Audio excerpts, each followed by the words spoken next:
On a longtemps cru que la maladie venait uniquement de l'extérieur. Un microbe, un virus, une menace à combattre.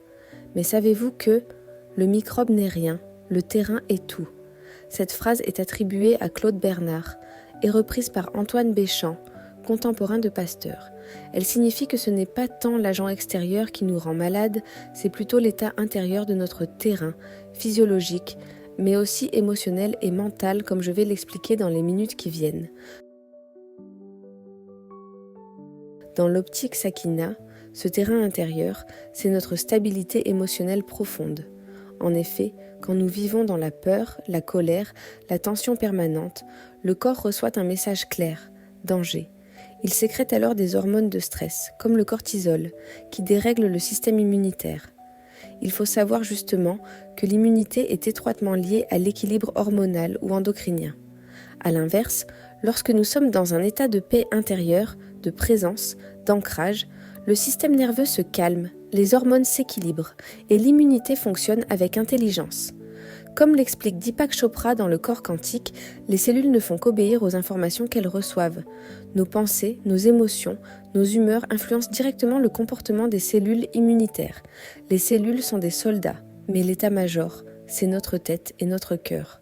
Le poète Soufi Rumi disait « Garde ton fleuve intérieur pur ». Ce fleuve intérieur d'énergie vitale, ce sont nos émotions, notre conscience, notre regard sur le monde. Or, aujourd'hui, ce fleuve est constamment pollué par la manipulation émotionnelle des médias, la pression des réseaux sociaux, les tensions au travail ou encore les jeux de pouvoir dans la famille ou le couple. La sakina, ce n'est pas fuir le monde, c'est rester observateur, ne pas avaler émotionnellement tout ce qui nous est proposé, ne pas laisser les autres décider de notre climat intérieur. Comment y arriver ? Voici des recommandations pratiques pour renforcer votre immunité et votre stabilité émotionnelle intérieure. Il faut constamment revenir au corps et à la respiration, même quelques minutes toutes les heures, que ce soit vous êtes au bureau ou dans la rue. Arrêtez-vous et fermez les yeux quelques minutes et reprenez contact avec l'intérieur. Reprenez contact avec les soldats de votre immunité et les milliards de cellules qui forment votre organisme. Vous êtes le chef de l'état-major de votre corps, ne l'oubliez pas.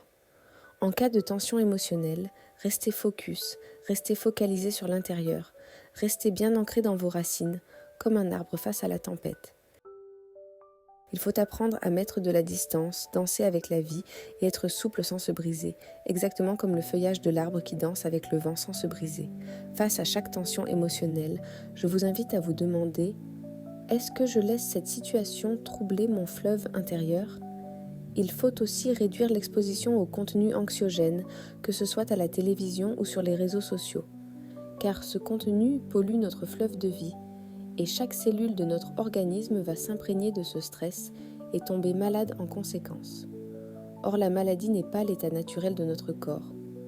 Notre corps est conçu pour vivre en bonne santé, mais il faut comprendre comment fonctionne ce logiciel naturel afin de ne pas bloquer son fonctionnement.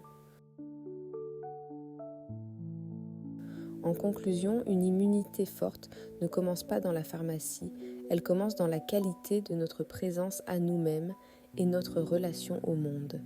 Et la sakina, c'est cette paix intérieure durable, une paix émotionnelle qui devient une force biologique. Notre système immunitaire est conçu pour nous défendre contre n'importe quel microbe ou virus. Comme je l'ai mentionné au début, quand on tombe malade, le problème n'est pas le microbe ou le virus, le problème se situe au niveau du terrain. Alors il faut travailler sur le terrain, protéger le terrain et cultiver les bonnes herbes, cultiver la sakina.